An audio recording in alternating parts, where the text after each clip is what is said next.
Next topic है हमारा vapour compression cycle. Vapour compression cycle with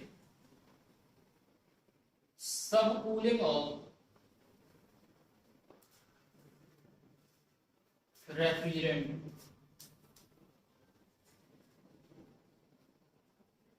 ठीक है, विद सब कूलिंग ऑफ रेफ्रिजरेंट।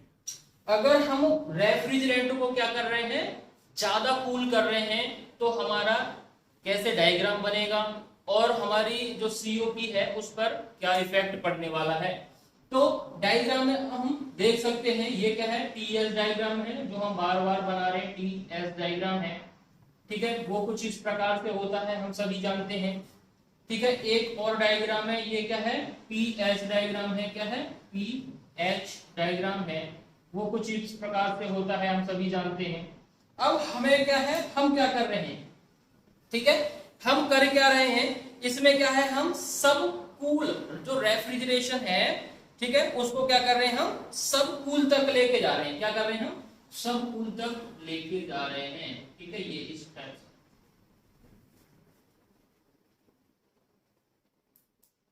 ठीक है, ये इस टाइप से हमने क्या किया है, सब कूल किया है। पहले हम यहां से ये ऐसा कर देते थे, यहां से ऐसे। ठीक है, बट यहां से अब ऐसे ना करके हम क्या कर रहे हैं, थोड़ा सा और ठंडा कर रहे हैं हम। फिर क्या है, इस टाइप से। तो ये हो जाएगा फर्स्ट, सेकंड, थर्ड। ठीक है, ये होगा थर्ड, ये वाला थर्ड पॉइंट, ये होगा 3 डैश, ये होगा 2 डैश, ये होगा 4। ठीक है, ये होगा। और ये क्या होगा, इवेपोरेटर, हम सभी जानते हैं। ठीक है, इवेपोरेटर। ये होगा कंप्रेशर, कंप्रेशर। ये होगा कंडेंसर, ये होगा एक्सपेंशन डिवाइसेस। ठीक है, इतना हम सभी जानते ही हैं। अब यहां पर क्या होगा, यहां पर अगर हम सबकूल कर रहे हैं तो यहाँ क्या है, सबकूल में लेके जाना पड़ेगा। क्या लेके जाना पड़ेगा, सबकूल में लेके जाना पड़ेगा। ये फर्स्ट, सेकंड, ठीक है, ये थर्ड, ये क्या हो जाएगा 4, ये 2 डैश, ये 3 डैश मान रहे हो। ठीक है, यहाँ पे क्या है, इवेपोरेटर, कंप्रेसर, कंडेंसर। ये क्या है, कंडेंसर। और यहाँ पे क्या होगा, एक्सपेंशन डिवाइस।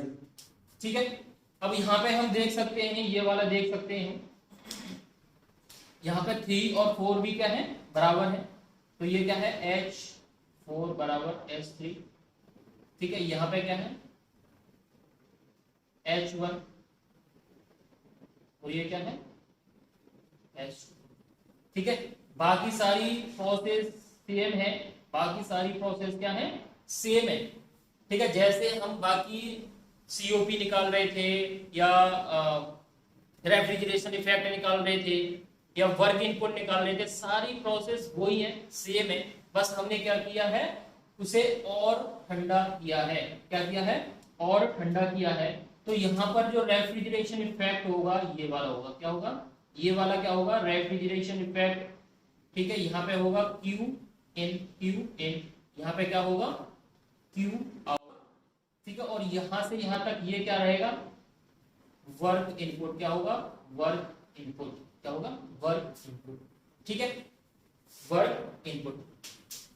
तो बाकी सारी प्रोसेस हम सेम कर सकते हैं। ठीक है, सेम है।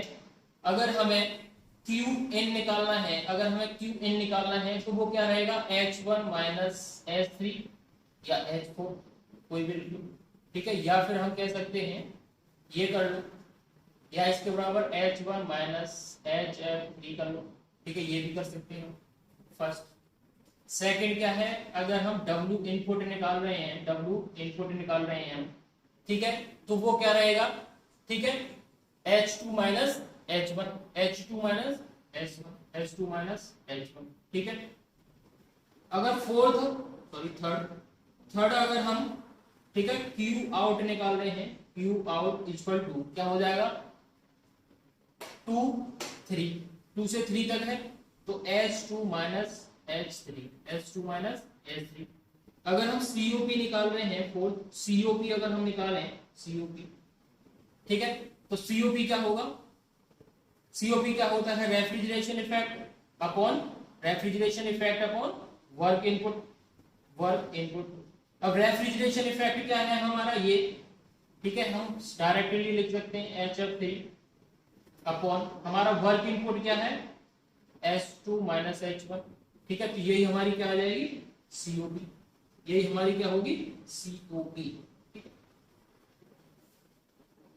तो हम ये सारी प्रोसेस आपको बता चुके हैं, ड्राई सैचुरेटेड वेपर के लिए, वेट के लिए, सुपर हीटेड के लिए। सुपर हीटेड में दो कंडीशन है, एक आफ्टर कंप्रेशन, एक बिफोर कंप्रेशन, ठीक है। अभी हमने जस्ट पढ़ाया है, अगर हमारा जो रेफ्रिजरेंट है वो सब कूलिंग रीजन तक भी जाए या फिर हम उसे और ज्यादा ठंडा करें, तो हमारी जो इफिशियंसी है और जो हमारा रेफ्रिजरेशन इफेक्ट है उस पर क्या क्या इफेक्ट्स आने वाले हैं।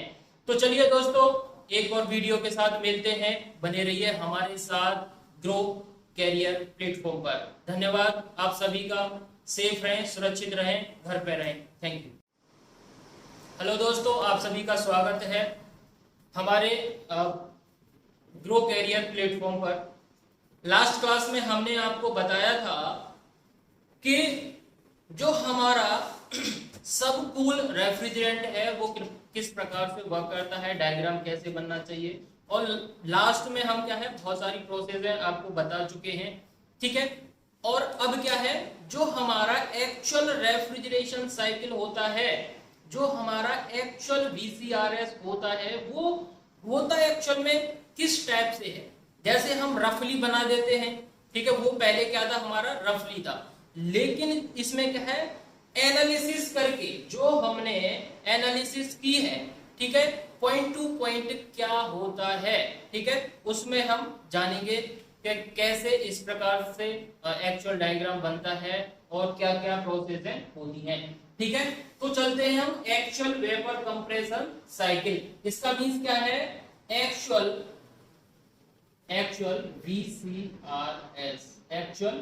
VCRS, ठीक है। लास्ट क्लास में हमने आपको इस टाइप से क्या है एक VC साइकिल बताया था। इस टाइप से क्या है VC साइकिल बताते थे। यहाँ पे इवोपरेटर, ठीक है, यहाँ पे क्या होता था कंप्रेशर, और यहाँ पे कंडेंसर, और यहाँ एक्सपेंशन डिवाइस, ठीक है। ये हम बार बार ये ही डायग्राम बनाते थे, ठीक है। अब इसमें क्या है, यहाँ पर ही जो हमारा कंप्रेशन स्टार्ट होता है तो वो यहीं से ही स्टार्ट नहीं हो जाता है। अगर हमें क्या है, हम डिप्लोमा लेवल पे और छोटे लेवल पे जो समझते हैं उस समझ में बहुत ही अच्छे से आ जाए, इसलिए क्या है हम इस प्रकार का डायग्राम बनाते हैं। लेकिन जब साइंटिस्टों ने रिसर्च की, इसके ऊपर जब रिसर्च की, जब एनालिसिस किया, तो उन्होंने देखा जो कंप्रेशन हो रहा है वो कंप्रेशन कहाँ पे हो रहा है, यहाँ से स्टार्ट हो रहा है। कंप्रेशन कहाँ है, यहाँ से स्टार्ट हो रहा है ऐसे, ठीक है, यहाँ से यहाँ तक कंप्रेशन स्टार्ट हो रहा है। ये जो 3 4 5 6 7 8 ये जो पॉइंट्स हैं, ठीक है, ये क्या है कंप्रेशन।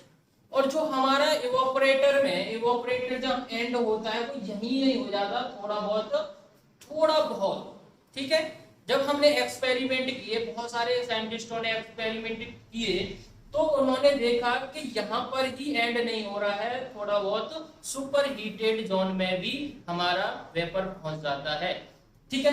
तो यहाँ पर पहले हम इस टाइप से डायग्राम बनाते थे, लेकिन एक्चुअल में डायग्राम कैसा होता है, ऐसे होता है। कहाँ पर क्या क्या प्रोसेस होती हैं ये हम अभी सब जानेंगे, ठीक है। तो चलिए दोस्तों, यहाँ पर क्या हो रहा है हमारा, यहाँ से क्या है, यहाँ से वाष्पित्र अपना कार्य करना प्रारंभ करता है। वाष्पित्र अपना कार्य करना प्रारंभ कहाँ से कर रहा है, 1 पॉइंट से, ठीक है। यहाँ से पहले भी यहाँ से होता था, अब भी यहाँ से ही हो रहा है, ठीक है। तो लेकिन यहाँ पर ड्राई सैचुरेटेड वेपर, जो वेपर की लाइन है वहीं तक भी खत्म नहीं हो जाता, ठीक है। बार बार हजारों प्रैक्टिकल के बाद साइंटिस्टों ने जाना है कि यहाँ तक भी खत्म नहीं हो जाता, वो भी कहाँ है, थोड़ा बहुत ड्राई, थोड़ा बहुत सुपर हीटेड जोन में भी पहुंच जाता है, सुपर हीटेड जोन में भी पहुंच जाता है। तो यहां से लेकर यहां तक क्या हो रहा है हमारा, यहां से लेकर यहां तक क्या हो रहा है हमारा रेफ्रिजरेशन इफेक्ट जनरेट हो रहा है। क्या हो रहा है, यहां से यहां तक QN हो रहा है, QN हो रहा है। अंडरस्टैंड, ठीक है, ये बात समझे। यहां से लेकर यहां तक 2 और 3 तक क्या हो रहा है हमारा रेफ्रिजरेशन इफेक्ट जनरेट हो रहा है। ठीक है, तो यहाँ पे फर्स्ट आपको हेडिंग डालनी है प्रोसेस, फर्स्ट हेडिंग डालनी है प्रोसेस। ठीक है, प्रोसेस 1 2 1 2 3। तो इसमें क्या लिखना है आपको, यही सब लिखना है, इवेपोरेटर के बारे में लिखना है, वाष्पत्र क्या होता है, रेफ्रिजरेशन इफेक्ट कहां से कहां तक होता है, QN एब्जॉर्ब होता है, लिक्विड फेज से वेपर में फेज में बदलता है। लेकिन एक्चुअल में क्या है, वेपर ड्राई वेपर तक ही नहीं सुपर हीटेड वेपर तक जाता है। ये बातें लिखनी है आपको इस वाली प्रोसेस में, इस वाली प्रोसेस में। ठीक है, अब नेक्स्ट क्या है कंप्रेशन। अब नेक्स्ट क्या है, ये क्या था, ये क्या था, ये था इवेपोरेटर, ये क्या था इवेपोरेटर। अब नेक्स्ट क्या है हमारा प्रोसेस, प्रोसेस प्रोसेस 3 से 4, 4 से 5, 5 से 6, 6 से 7, 7 से 8, 7 से 8, ये हमारा क्या है कंप्रेशन। अब यहां पर ना तो ठीक है क्या है आइस, हम बताते थे पहले कि आइसेंट्रोपिक, आइसेंट्रोपिकली कंप्रेशन होता है, तो यहाँ पे आइसेंट्रोपिकली कंप्रेशन नहीं होता है एक्चुअल वाले में, एक्चुअल में, और ना ही आइसोथर्मल और ना ही पॉलीट्रोपिक होता है, ना तो पॉलीट्रोपिक, पॉलीट्रोपिक प्रोसेस। ठीक है, दोनों का मिड होता है, यहाँ पे दोनों का क्या होता है मिड होता है, ना तो आइसेंट्रोपिक होता है ना ही पॉलीट्रोपिक ही होता है।